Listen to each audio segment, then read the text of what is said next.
First thing I want to say this morning is that this good lady who was murdered by a out-of-control ICE agent, shooting her twice through her driver's window and once apparently through the windshield, because the goons in the pickup truck simply wouldn't drive around. Those are immigration customs enforcement. They're not state police or sheriff's office or any of that. And when they got out of the truck, the first thing they started yelling at this woman is, "Get the fuck out of the truck." And grabbing through the window and acting like a bunch of thugs. And they've been doing a lot of this crap, apparently. So, to Donald Trump and Kristi Noem, everybody in the whole country saw the way you lied about it. You lied about it. And that ain't going to cut it.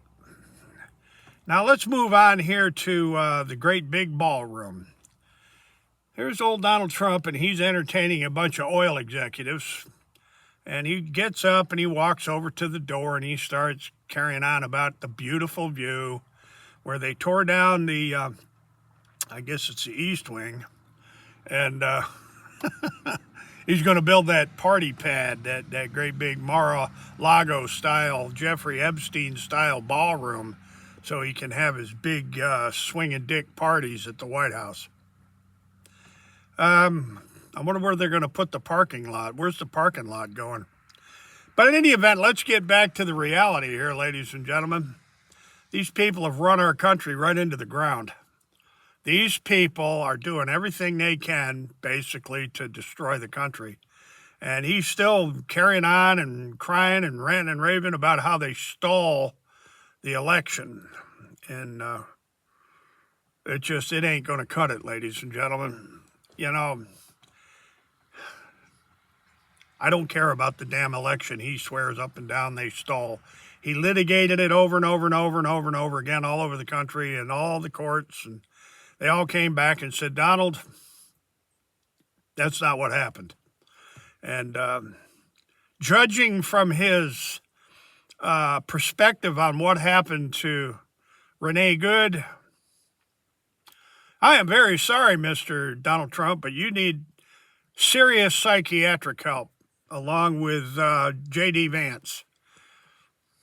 This is my country. My family been here 8, 9 generations, and then my Algonquin ancestors have been here since, I don't know, the beginning of time. I got a message for these MAGA people. You're not going to destroy the country with your fascist Nazism, your so-called Christian nationalism. You're not going to do it. And your red hats, well, you look dumber than crap wearing them stupid red hats. Now, let me get on to another subject here. I've been listening to Catherine Austin Fitts talking about the financial coup d'etat. I've been writing about the financial coup d'etat since the late 1990s, and that's where she came up with it. She, I don't know, she stole my quote. Catherine Austin Fitts and his secretary at HUD and at FHA and working for George Bush, you were an insider. And long story made short, Catherine Austin Fitts, you were part of that anal rape, the financial anal rape. Write that one down. Financial anal rape, no lube, during the Bush administrations and the Clintons and the Bidens and the Obamas, with all this massive, unbelievable real estate swindling, scheming, and scamming, and robbing the S&Ls and robbing the banks and robbing Fannie Mae and robbing Freddie Mac, robbing FHA, United States Department of Agriculture, HUD. They have robbed every depository imaginable with these real estate schemes and scams. And here's the Judd Witham challenge.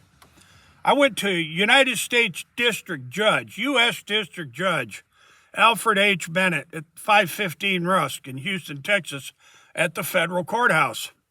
I worked right across the street there for quite a while building the Republic Bank, so I know 515 Rusk very well. You look up document 102 in the Consumer Finance Protection Bureau case filed against that pile of freaking vomit from Conroe. And I said that right, ladies and gentlemen. The pile of vomit from Conroe that orchestrated the Colony Ridges. Oh, gee, golly whiz, right down the street from where Judd Witham lived for over 20 years. Right up the street, literally, over there the other side of New Caney, Plum Grove, right there on the Montgomery County, Liberty County line. Look up document 102, Consumer Finance Protection Bureau. I will post the link below. And that's the massive financial anal rape. No lube. Write that one down, Catherine Austin Fitz. You and that group of people over at the New Untouchables. Financial anal rape, no lube, and this one's for Professor William K. Black.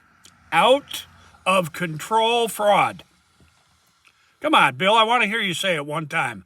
Out of control fraud. That's for Eric Vaughn, and that's for Patrick Lovell, and that's for Mr. Bronfman, who's behind a lot of the financing of the New Untouchables. Ladies and gentlemen, I'm going to leave it right there. And as always, hasta la vista. God bless. And remember one thing.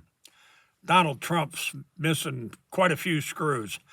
J.D. Vance is missing quite a few screws. Marco Rubio and Bondi and Kash Patel, that whole bunch that's refusing to produce the Epstein files. One lousy percent, and it's all heavily redacted. Talk about your cover-up and whitewash. Have a nice day, ladies and gentlemen.